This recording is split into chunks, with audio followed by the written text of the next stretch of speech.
सुबह का वक्त था। शहर की सड़कों पर हल्की हल्की ठंडक थी।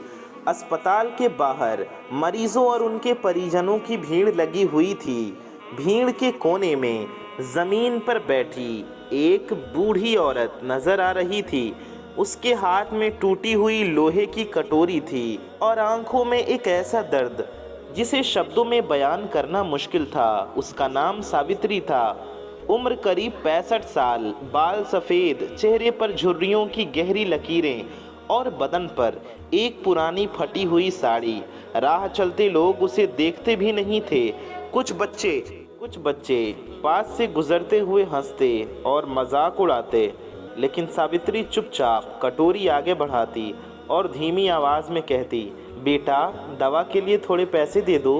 कोई रुकता नहीं था, लेकिन सावित्री की कहानी यहीं ख़त्म नहीं होती। कुछ ही महीने पहले तक वो अपने बेटे अर्जुन के साथ उसी के घर में रहती थी। अर्जुन एक प्राइवेट कंपनी में काम करता था। दिन रात मेहनत करता था ताकि अपने परिवार को खुश रख सके। अर्जुन की शादी निशा से हुई थी। शुरू शुरू में सब ठीक था, लेकिन धीरे धीरे घर का माहौल बदलने लगा। निशा को अर्जुन की माँ पसंद नहीं थी।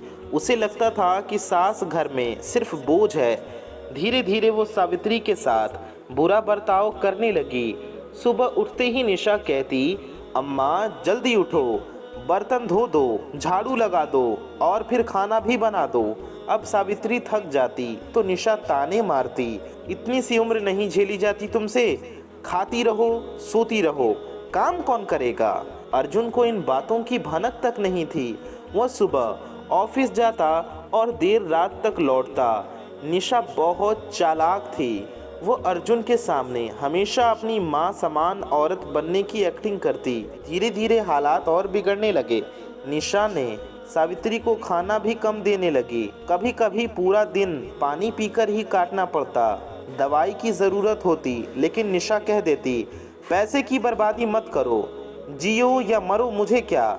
सावित्री ने कई बार सोचा कि अर्जुन को सब बताए, लेकिन जैसे ही मुंह खोलती, निशा बीच में आकर बोलती, अरे अर्जुन, देखो ना, तुम्हारी माँ कितनी भुलक्कड़ हो गई है। हर छोटी बात पर झगड़ा करती हैं। और अर्जुन वो अपनी बीवी की बात पर यकीन कर लेता। एक दिन बात इतनी बढ़ गई कि निशा ने अर्जुन के सामने ही नाटक किया, तुम्हारी माँ मुझे दिन रात ताने देती है, मैं अब और नहीं सह सकती, या तो घर छोड़ दें या मैं छोड़ दूंगी। अर्जुन चुप हो गया। उसने माँ की तरफ देखा, लेकिन कुछ कह ना पाया। उसकी चुप्पी ने सावित्री का दिल तोड़ दिया। उस रात आधी रात को निशा ने चुपके से दरवाज़ा खोला और सावित्री को घर से बाहर निकाल दिया। उसके कपड़े, उसकी दवाई, कुछ भी साथ नहीं दिया। बस एक फटी साड़ी और कमज़ोर शरीर लेकर वो अंधेरे में निकल गई।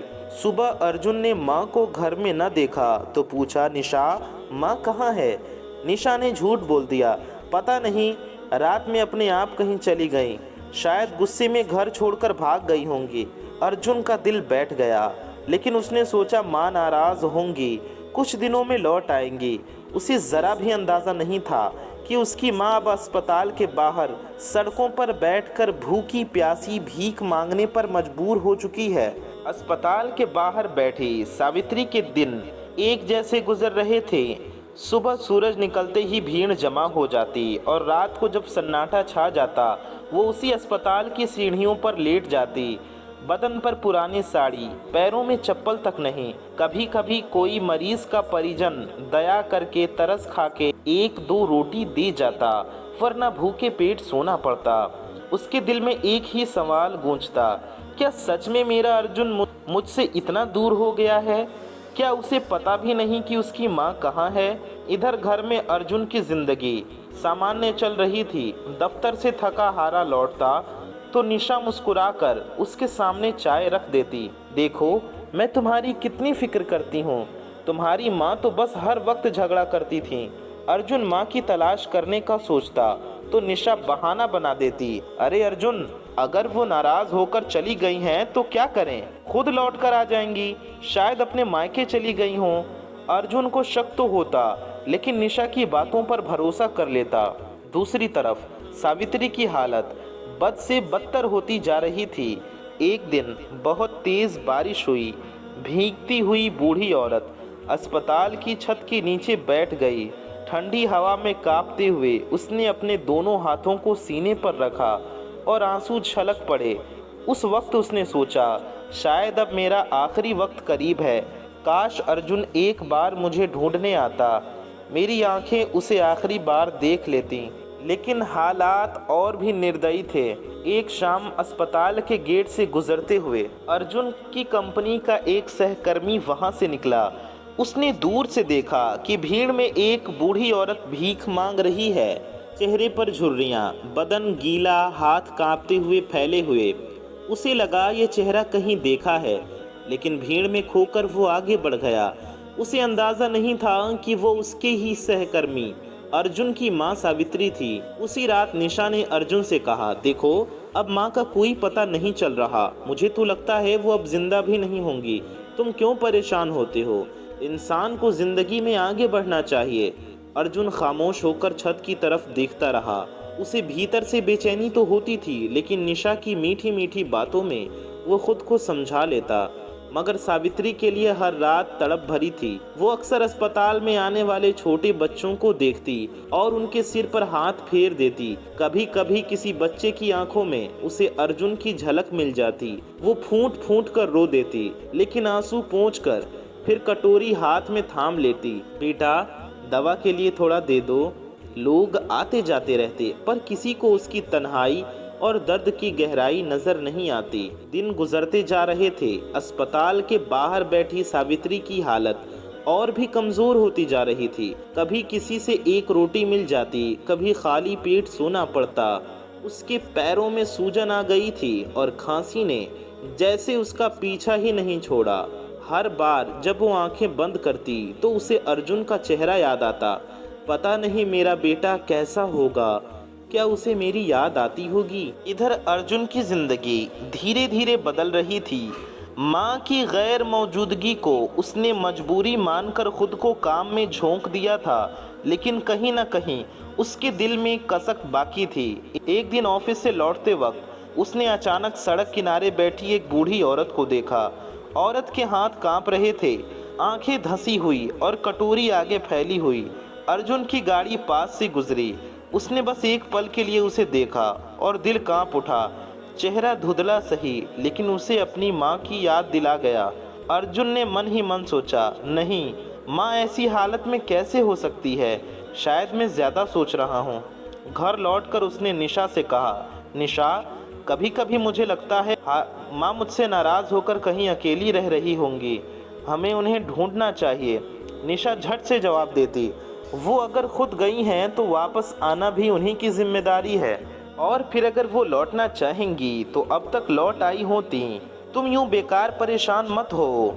अर्जुन चुप हो गया, लेकिन उसके दिल में पहली बार हल्का सा शक बैठ गया कि शायद माँ के जाने के पीछे कुछ और वजह हो सकती है।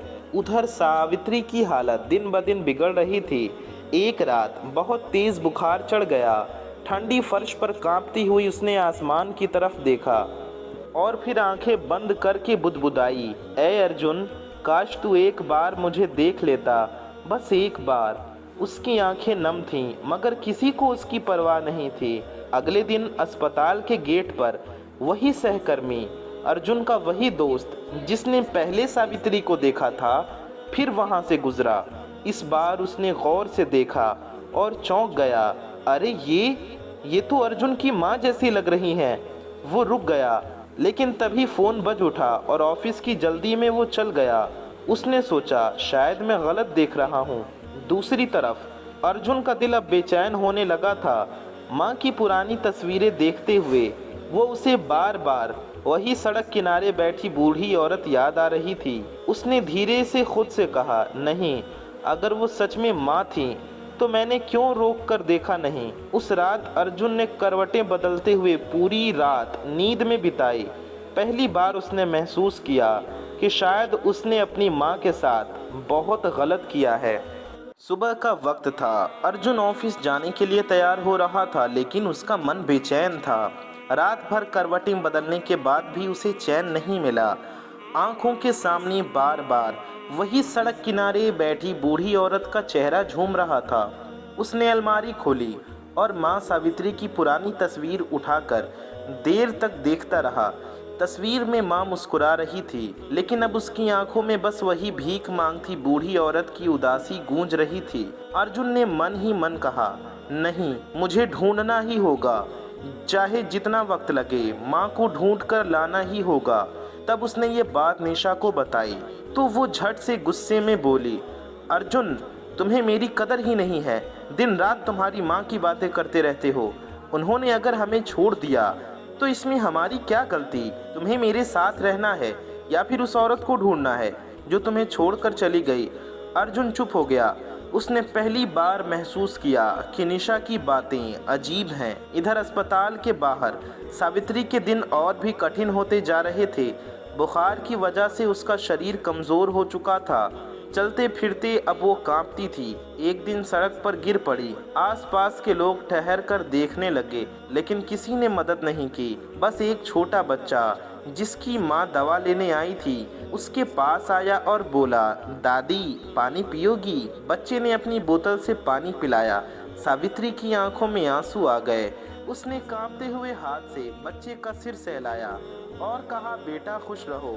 काश मेरा बेटा भी मुझे ऐसे ही देख पाता। उधर अर्जुन ने आखिरकार ठान लिया कि वो माँ को खोजने निकलेगा। उसने निशा से कहा, निशा, अब चाहे जो हो, मैं माँ को ढूंढ कर ही रहूँगा। अगर वो नाराज़ होकर गई है तो भी उन्हें मना लाऊंगा। निशा को जैसे झटका लगा। उसके चेहरे पर घबराहट छिपी नहीं थी। अर्जुन, तुम पागल हो गए हो? इतने सालों से कोई खबर नहीं है। पता नहीं वो जिंदा भी है या नहीं। और अगर मिल भी गई तो सोचो वो हमें छोड़कर क्यों गई। अर्जुन पहली बार गुस्से में बोला, निशा, माँ मुझे छोड़कर कभी नहीं जा सकती। कुछ ना कुछ बात ज़रूर है जो मैं नहीं जानता। उस रात अर्जुन छत पर अकेला बैठा रहा। उसने अपने फ़ोन पर पूरा मैसेज और तस्वीरें खोली। अचानक उसे याद आया कि माँ अक्सर कहती थी, बेटा, अगर कभी मैं खोऊं तो सबसे पहले अस्पताल के पास ढूंढना। वहाँ मैं किसी न किसी ज़रूरतमंद की मदद करती रहती हूँ। अर्जुन का दिल धड़क उठा। अस्पताल? वही जगह तो है जहाँ मैंने उस औरत को देखा था। उसकी बेचैनी अब और बढ़ गई। अगली सुबह उसने तय कर लिया, माँ को ढूंढने का वक्त आ गया है। चाहे निशा कुछ भी कहे, मैं सच्चाई जानकर रहूँगा। सुबह की धूप खिड़की से छनकर कमरे में आ रही थी। अर्जुन ऑफिस जाने की तैयारी में था, लेकिन आज उसका मन किसी भी काम में नहीं लग रहा था। माँ की तस्वीरें, उनकी हंसी, उनकी आवाज़ सब बार बार दिमाग में गूंज रही थी। कल रात उसने एक बूढ़ी औरत को देखा था। वही झुकी हुई कमर, वही कांपते हाथ और वही चेहरा जो कहीं न कहीं उसे माँ सावित्री की याद दिला रहा था। अर्जुन आईने के सामने खड़ा होकर खुद से बुदबुदाया, अगर वो सच में माँ थी तो मैंने क्यों न रोका, क्यों न जाकर पूछा। सुबह का वक्त था। हल्की धूप आसमान से उतरकर अस्पताल के बाहर खड़े पेड़ों पर पड़ रही थी। भीड़ धीरे धीरे बढ़ रही थी। मरीज, उनके परिजन, एम्बुलेंस की आवाज़ें और उसी भीड़ के कोनों में बैठी सावित्री। वही फटी साड़ी, वही कांपते हाथ और आंखों में नमी। आज उनकी हालत और ख़राब लग रही थी। रात भर बुखार ने तोड़ दिया था। पैरों में सूजन, होंठ फटे हुए और गला सूख रहा था। वो धीरे से कटोरी आगे बढ़ाती और कहती, बेटा, दवा के लिए थोड़ा मदद कर दो। कुछ लोग रहम खाकर, तरस खाकर सिक्के डाल जाते, कुछ नज़रअंदाज करके आगे बढ़ जाते। इधर अर्जुन ने ठान लिया था कि आज चाहे कुछ भी हो जाए वो अस्पताल जाएगा। उसने ऑफिस को छुट्टी की मेल भेज दी और गाड़ी सीधा उसी अस्पताल की तरफ मोड़ दी। रास्ते भर उसका दिल तेज धड़क रहा था। अगर वो सच में माँ हैं तो मैं उन्हें किस हाल में पाऊंगा, और अगर न हुई तो। लेकिन मुझे यकीन है वही थी। गाड़ी रोकते ही उसकी नज़र भीड़ के बीच एक बूढ़ी औरत पर पड़ी। इस बार उसने साफ देखा, कमज़ोर शरीर, झुकी कमर और वो चेहरा। अर्जुन की आंखें भर आईं। माँ! वो भीड़ चीर कर उनकी तरफ बढ़ा, लेकिन तभी सामने एम्बुलेंस आई और लोग इकट्ठा होकर रास्ता रोकने लगे। धक्का मुक्की में अर्जुन को आगे बढ़ने की जगह न मिली। उसने जितना हो सकता था गर्दन उठाकर देखने की कोशिश की। सावित्री पास ही बैठी थी, लेकिन लोगों की भीड़ ने उन्हें छुपा दिया। उसी वक्त एक नर्स बाहर आई और सावित्री के पास खड़ी होकर बोली, अम्मा आपको तेज़ बुखार है, ऐसे बैठ कर रहोगी तो हालत और बिगड़ जाएगी, अंदर आ जाओ। नर्स ने उन्हें उठाने की कोशिश की, लेकिन सावित्री ने कमज़ोर हाथ से मना करते हुए कहा, नहीं बेटी, मेरे पास पैसे नहीं हैं, यहाँ बैठना ही मेरी किस्मत है। अर्जुन ने दूर से उनकी आवाज़ सुनी, उसका दिल कांप गया। भीड़ अब भी रास्ता रोके खड़ी थी। वो आखिर जोर लगाकर आगे बढ़ा। उसकी आंखें नम थीं, होंठ कांप रहे थे। बस 2 कदम की दूरी रह गई थी। माँ, उसने आवाज़ दी। सावित्री ने सिर उठाकर इधर उधर देखा। आवाज़ जानी पहचानी लगी, लेकिन भीड़ और शोर में उन्हें साफ सुनाई न दिया।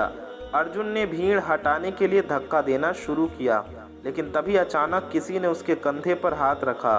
वो निशा थी। वो गुस्से में बोली, अर्जुन तुम यहाँ क्या कर रहे हो? ऑफिस नहीं गए? बार बार उसी औरत के पीछे क्यों पड़े हो?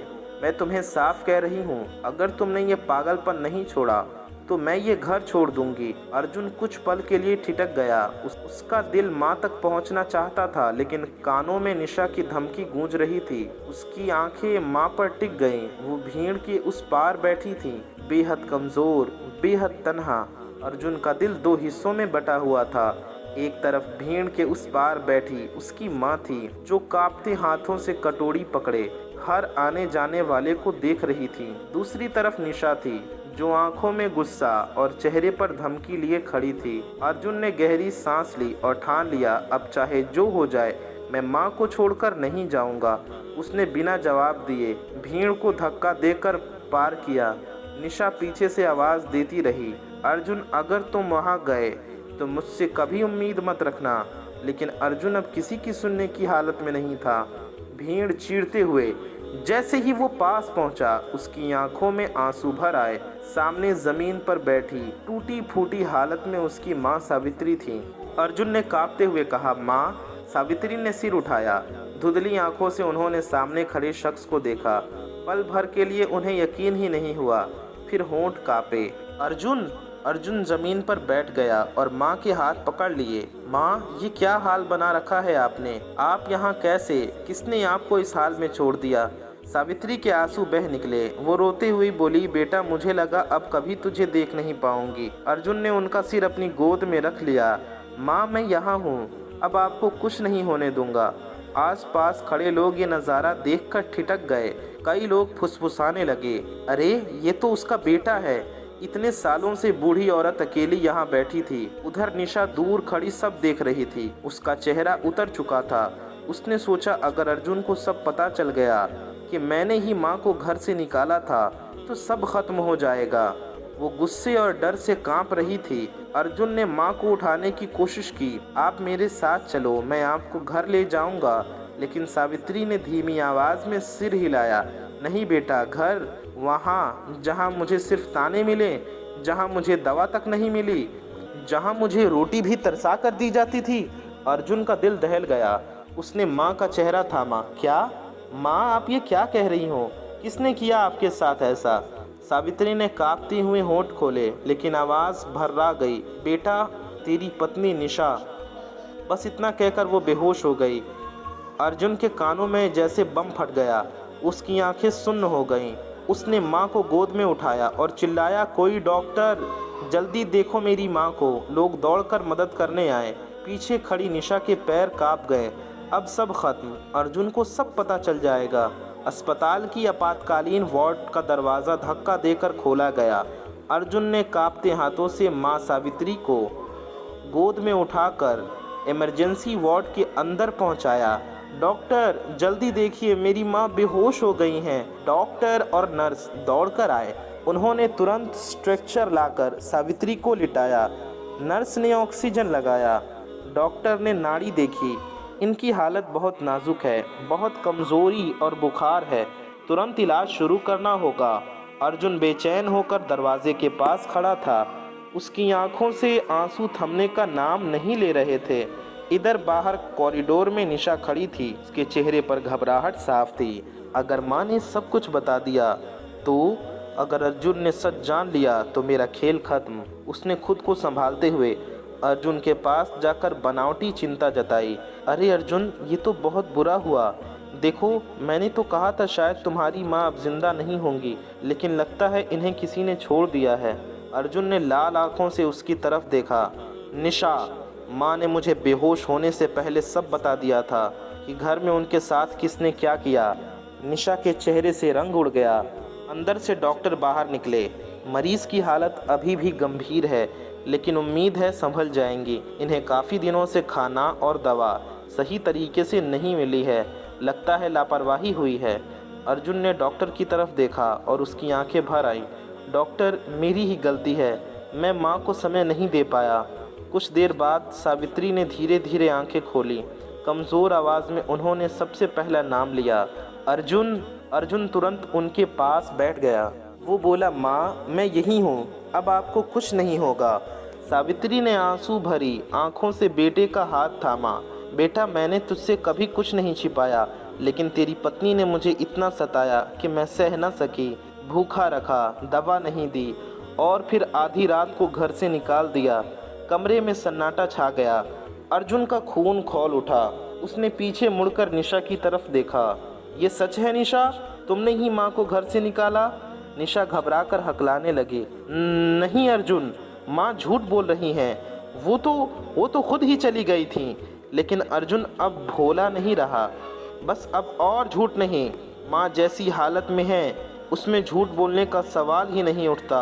सावित्री ने आंसू पोंछते हुए कहा, बेटा मैंने सोचा था तू मुझे कभी नहीं ढूंढेगा, लेकिन तू आया। आज मेरी दुनिया पूरी हो गई। अर्जुन माँ के पैरों पर सिर रखकर फूट फूट कर रो पड़ा। माँ मुझे माफ़ कर दो, मैं तुम्हें पहचान ही नहीं पाया। मैं पति होने के नाते पत्नी की बातों में इतना फंस गया कि बेटे का फ़र्ज़ भूल गया। निशा के पैरों तले ज़मीन खिसक चुकी थी। अस्पताल के कमरे में सन्नाटा था। सावित्री धीरे धीरे अपने पैर हिलाने लगी और उनके चेहरे पर थोड़ी राहत की झलक आई, लेकिन अर्जुन का दिल अब भी बेचैन था। उसने नज़दीक खड़ी निशा की तरफ देखा। तुमने मेरी माँ के साथ ऐसा किया? उसने सवाल पूछा, आंखों में आग और दिल में दर्द। निशा ने पल भर झिझकते हुए कहा, अर्जुन मैं सिर्फ तुम्हें अर्जुन ने ठंडी आवाज़ में काटते हुए कहा, अब और झूठ नहीं चलेगा। मैं जान चुका हूँ कि तुमने मेरी माँ को घर से निकाल दिया। मुझे भी हर बात पता चल गई है। निशा के चेहरे का रंग उतर गया। उसने आंखें झुका लीं। सावित्री ने धीरे से हाथ उठाया और अर्जुन का हाथ पकड़ा। बेटा सब सही सही बताना, अब कोई डर नहीं। अर्जुन ने गहरी सांस ली। माँ अब मैं सब सही कर दूंगा। मैं तुम्हें घर ले जाऊंगा और जो भी तुम्हारे साथ गलत हुआ है उसके लिए जवाब देना पड़ेगा। निशा ने खुद को संभालने की कोशिश की, लेकिन अब उसके पास बहाने ख़त्म हो चुके थे। अर्जुन, मुझे लगा तुम मेरी बात मानोगे। मैंने कभी नहीं सोचा था कि तुम माँ की तरफ खड़े हो जाओगे। अर्जुन ने दृढ़ आवाज़ में कहा, मेरी माँ मेरी पहली जिम्मेदारी हैं। जो भी हुआ उसका हिसाब अब तुम्हें देना होगा। अब तुम्हारे शब्द मेरे लिए मायने नहीं रखते। उस वक्त डॉक्टर बाहर आ गए। अर्जुन, आपकी माँ की हालत अब स्थिर है।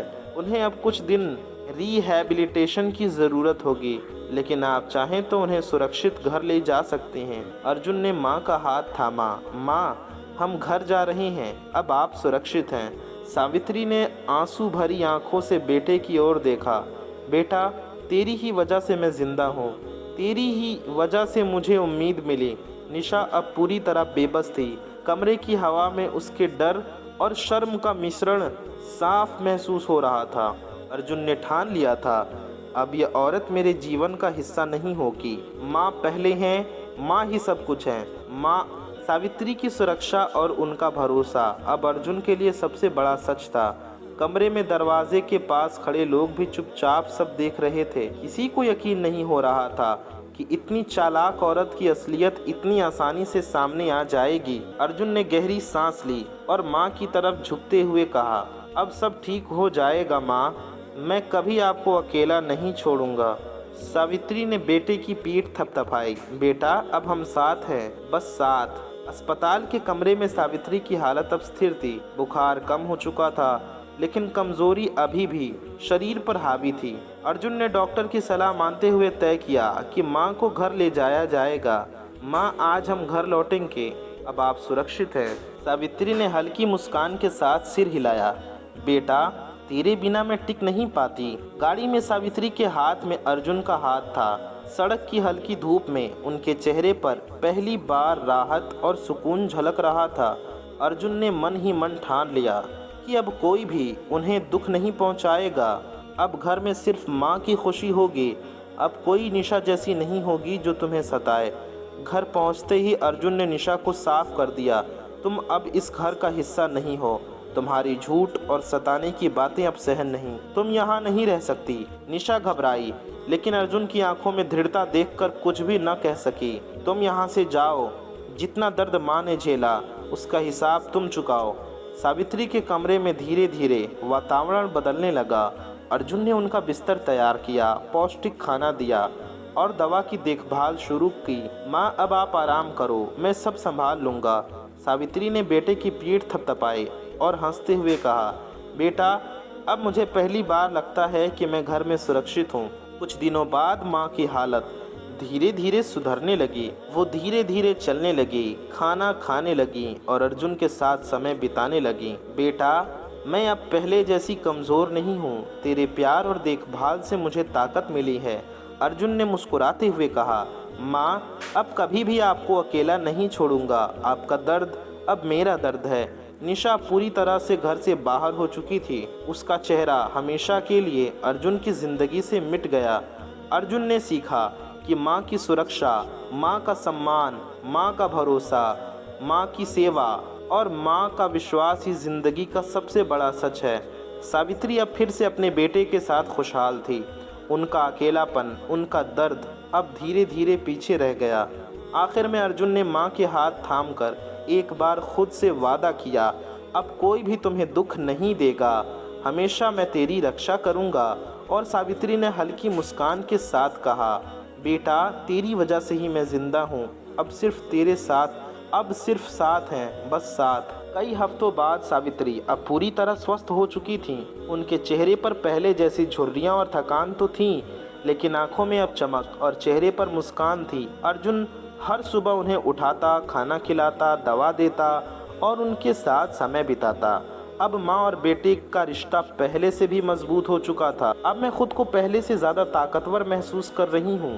तेरी वजह से ही मैं फिर से ज़िंदा महसूस कर रही हूँ। अर्जुन ने उनकी आंखों में देखा और हल्की मुस्कान के साथ कहा, माँ अब आप कभी भी अकेली नहीं रहेंगी। आपकी खुशी, आपका सम्मान, आपका हर पल मेरी जिम्मेदारी है। अब घर में सिर्फ प्यार, सम्मान और भरोसा था। अर्जुन ने अपनी माँ की खुशी और सुरक्षा को अपनी ज़िंदगी का सबसे बड़ा मकसद बना लिया।